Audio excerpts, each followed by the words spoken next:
Y vamos a abrir nuestras Biblias hoy. Iba a hablar un poco de escatología bíblica, debido a los acontecimientos que están pasando.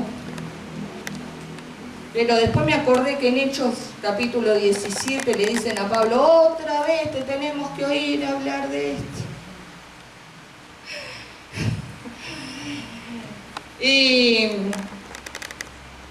Y Pablo el apóstol Pablo era alguien que amaba la escatología bíblica y había tenido un nuevo nacimiento, porque acá lo importante es tener un nuevo nacimiento, porque si no naces de nuevo, no entrarás en el reino de Dios. ¿Sí? Muchos tienen la cabeza llena de conocimiento, pero el corazón vacío de la presencia de Dios. No han nacido de nuevo y tienen que nacer de nuevo. Entonces, no en cuanto sepas, sino en cuanto vivas el Evangelio de Dios. Pregúntale a tu hermano: ¿has nacido de nuevo?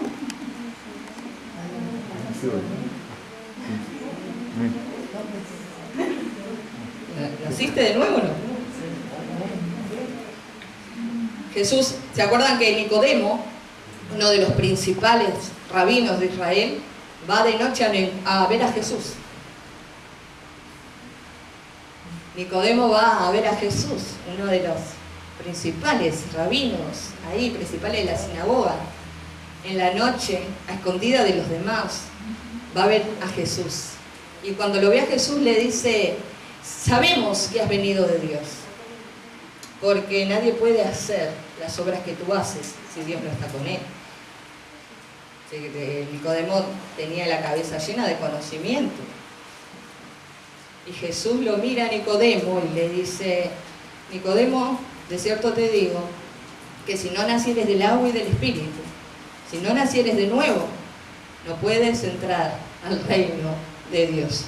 Aún con todo su conocimiento, aún con toda su sabiduría, Nicodemo, siendo el principal de la sinagoga, tenía que nacer de nuevo.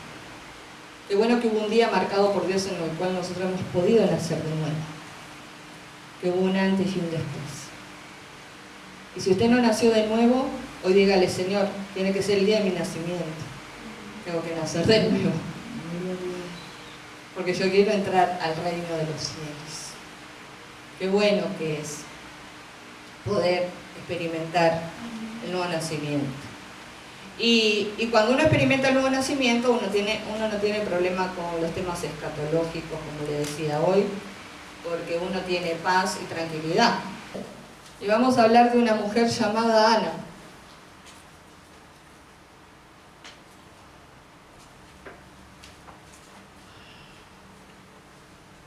De una mujer llamada Ana, que estaba allí en el templo el día que el Señor Jesús fue presentado en el templo. Y dice la palabra de Dios en nombre del Padre, del Hijo y del Espíritu Santo. Estaba también allí Ana, profetisa, hija de Fanuel, de la tribu de Aser, de edad muy avanzada, pues había vivido con su marido 7 años desde su virginidad. Y era viuda hacía 84 años. Y no se apartaba del templo, sirviendo de noche y de día, con ayunos y oraciones. Esta, presentándose en la misma hora, daba gracias a Dios y hablaba del niño. Diga conmigo: y hablaba. Hablaba del niño a todos los que esperaban la redención en Jerusalén. Amén. Gloria a Dios. Una mujer que dice la Biblia que vivió 7 años, y tuvo 7 años casada, y estaba viuda hacía 84 años, y en aquel tiempo se casaban bastante jovencitas. Así que yo pienso que Ana tendría cerca de 102 años, 103 años, 104. Pues vamos a suponer que se casó con 15 o 17, después vivió 7 años casada y después ya se ha vivido 84. Imagínese que dice la Biblia, era una persona de avanzada edad. Pero eso no fue excusa para Ana para no servir a Dios. la edad que ella tenía, ¿sí?, no fue una excusa para hacer lo que podía hacer de acuerdo a sus posibilidades. Y dice aquí la palabra de Dios que Ana encontró una manera de servir a Dios, ¿sí? Y la manera de servir de Ana fueron 3: el ayuno, la oración, y cuando vio la redención de Israel y la redención de todos nosotros, el testimonio, el testificar, el testificar. Yo creo que Dios en este tiempo tiene que levantar hombres y mujeres, enviar sobre ellos ese espíritu que tenía Ana de abnegación y de servicio, para que Dios pueda obrar en medio de esta generación y de todo lo que se está viviendo. Ana dice que no se apartaba del templo. ¿De dónde venía la fortaleza de Ana? De su vida estaba fortalecida, su vida espiritual estaba fortalecida. ¿Pero por qué estaba fortalecida su vida espiritual? Porque era una mujer responsable, era una mujer comprometida, era una mujer que, a pesar de haber vivido muchas cosas en su vida y de haber sufrido mucho, Ana tenía responsabilidad de estar siempre, ¿dónde? En la casa de Dios, en el templo, en el lugar santísimo, en el lugar de su presencia, donde nosotros encontramos la fortaleza para seguir, donde nosotros encontramos la fortaleza para servir, donde nosotros venimos a adorar al Señor, así como somos, estamos delante de la presencia del Señor, para que el Señor nos transforme, para que el Señor nos cambie, para que el Señor te quite esas raíces de amargura y te ponga un espíritu de gozo y de alegría, para que el Señor cambie tus lamentos en baile. Todas esas cosas las hace Dios, porque Dios cambia nuestro corazón, porque Dios cambia nuestra mente, porque Dios nos ayuda en nuestra debilidad para seguir adelante. Ana dice que no se apartaba del templo de noche y de día. Muchos que están debilitados espiritualmente, muchos que están ahí siempre con los mismos problemas, con las mismas quejas, con las mismas situaciones de siempre, parece que están en un círculo vicioso, es porque han dejado de congregar, han dejado de estar en la presencia de Dios. Y como yo les decía hoy, es muy bueno visitar a la familia, es muy bueno ir y visitar el shopping, es muy bueno visitar muchas cosas, hermano, pero de ahí no viene su fuerza espiritual. Su fuerza espiritual va a venir cuando usted visite la casa de Dios, cuando usted esté en el templo del Señor, escuchando palabra de Dios, cuando usted esté alabando y adorando a Dios, cuando usted se olvide de quién está sentado al lado suyo y usted entienda que su alabanza y su adoración solo van dirigida al Rey. Y Ana entendió eso, que en su vida tenía que hacerle espacio a las cosas de Dios. Es más, no le hizo espacio. Las cosas de Dios eran el eje central de la vida de Ana. Por años, Dios veía a Ana en el templo, de día y de noche. Y una de las cosas en las cuales ella servía era el ayuno. El ayuno es una de las disciplinas espirituales del creyente. Una vez los fariseos y los saduceos le dijeron a Jesús: ¿por qué tus discípulos no ayunan? Él dijo: ¿puede alguno estar en ayuno cuando hay fiesta y cuando el esposo está con ellos? Es imposible. Jesús estaba con los discípulos, Jesús estaba con los suyos y no era necesario ayunar cuando estaba Jesús allí con ellos. Pero dijo: el día que el esposo se ha quitado, el día que el Señor se fuera, dijo, ahí ellos van a ayunar. Tienen que ayunar. ¿Sí? Ana ayunaba, y la iglesia tiene que utilizar esta disciplina espiritual en su vida regularmente. Preguntale a tu hermano o a tu hermana: ¿cuándo fue tu último ayuno? ¿Cuándo ayunaste? ¿Qué te dijeron? Vivimos para comer, para beber. ¿Y ayunar cuándo? ¿Cuándo presentás tu vida, ungís tu cabeza con aceite, presentás un ayuno al Señor? Algunos hacen el ayuno intermitente por cuestiones de belleza. Pero cuando tú doblegás tu carne y la sometés al Espíritu y te mandás unos días de ayuno para hacer morir lo terrenal en uno y que lo espiritual comience a surgir. Fortalecer la vida espiritual. El ayuno fortalece la vida espiritual del creyente. Ayunar por los perdidos, ayunar por tu familia, para que se arrepientan, para que conozcan al Señor. Ayunar por ti, para que Dios te use con poder. Ayunar también por uno. Es necesario el ayuno. Y no es solo, ay, me voy a privar de los alimentos. No es solo eso el ayuno. Porque si solo te vas a privar de los alimentos y no vas a orar y no vas a leer la palabra, entonces tu ayuno no es muy útil.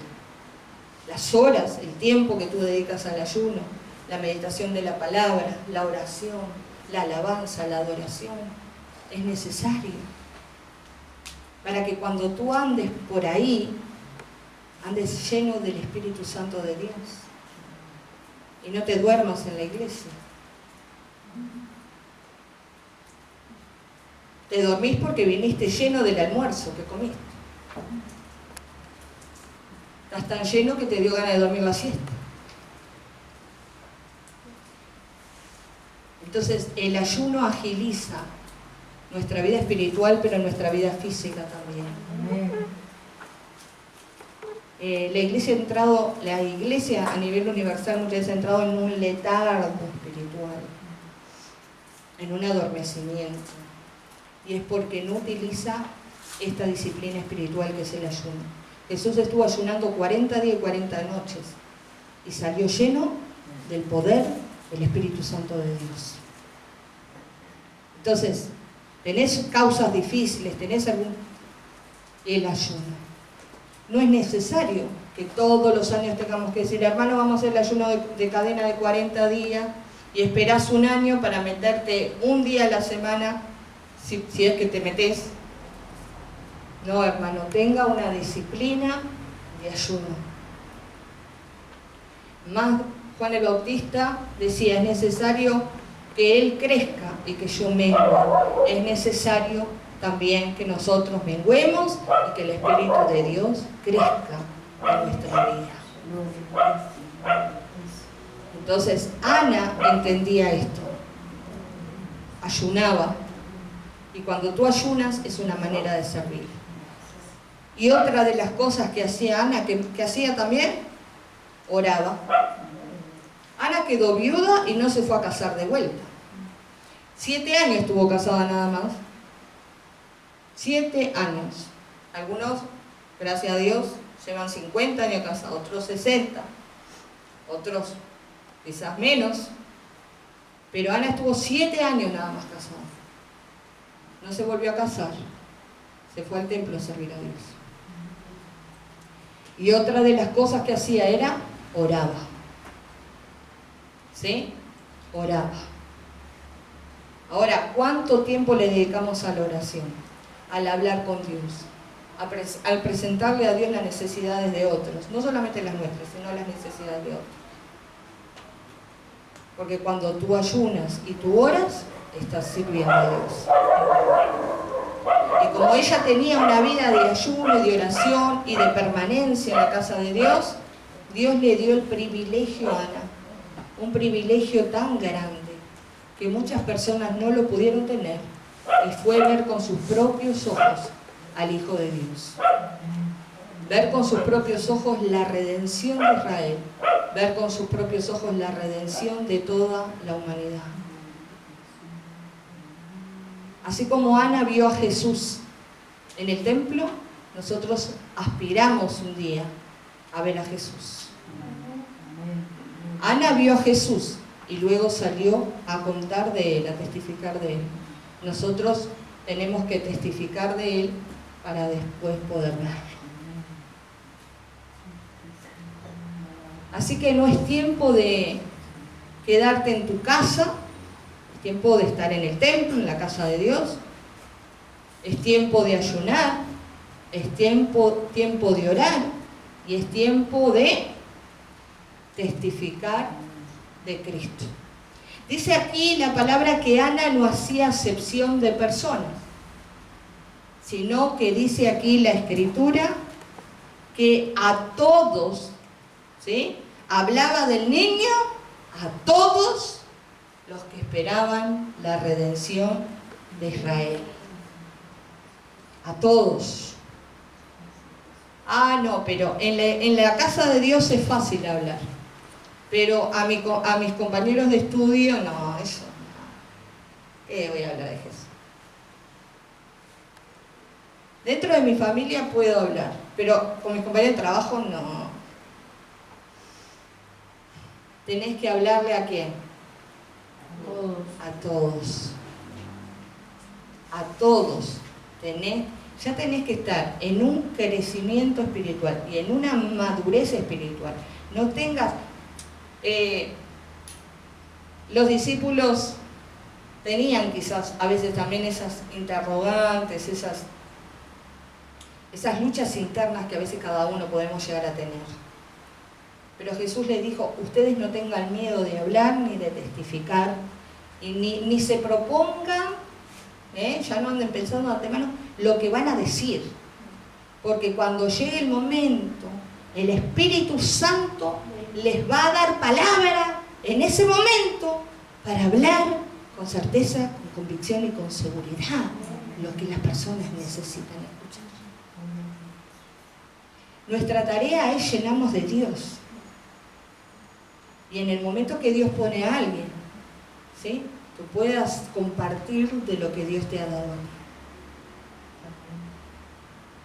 Entonces, tenemos que testificar esto, tenemos que testificar que Jesús es nuestro Redentor, que Jesús no murió para que nosotros nos rindamos y muramos, sino que Jesús murió y resucitó para que nosotros vivamos una vida de victoria.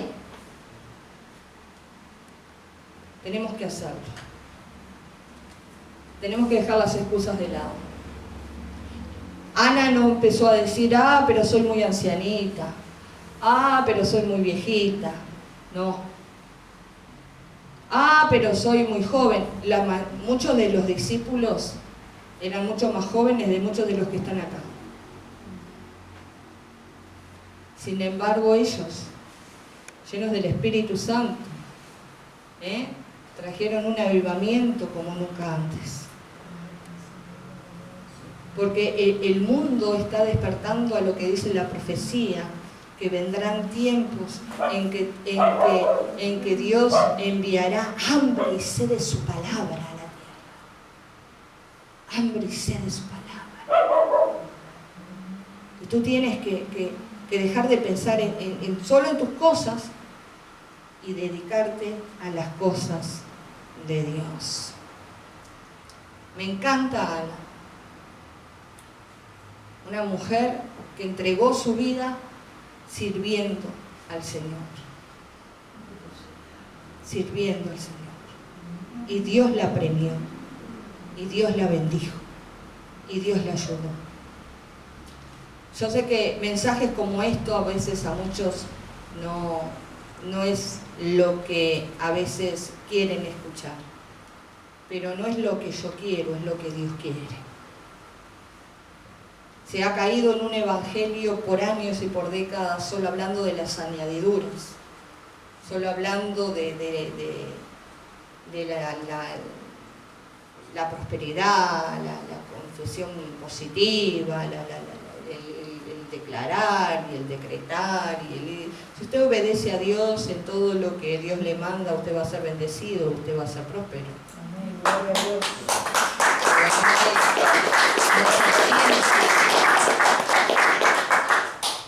No hay mucha ciencia en eso, solamente un espíritu de obediencia. Un espíritu de obediencia. Pero vemos aquí a esta mujer, cómo estaba comprometida con Dios y con su hombre. Los años no fueron excusa. Y si Dios les ha dejado con vida hasta el día de hoy, es porque todavía hay mucho que ustedes tienen que hacer. Pueden hacer por otros. ¿Sí? Pueden hacer por otros. Hermano, yo creo que, lo dije el domingo pasado, después de esta pandemia, Dios esperaba que una iglesia que saliera llena del poder y del Espíritu Santo de Dios, bendiciendo a los demás, no solo siendo bendecidos, sino siendo de bendición para otros. No encontrar cristianos con los que hay que estar tironeando, con los que parece que hay que estar obligando para que se congreguen. Eso cansa, y tampoco es la tarea que Dios nos mandó, ni a mí como pastora, ni a los hermanos que son obreros, de tener que estar siempre detrás de las mismas almas, empujándoles, parece, obligándoles, porque Dios no es mendigo de nadie, hermano. Nosotros podemos orar por tu vida, podemos ayudarte si estás en una necesidad, pero tiene que partir de cada uno de ustedes el compromiso y la responsabilidad, como lo tenía Ana,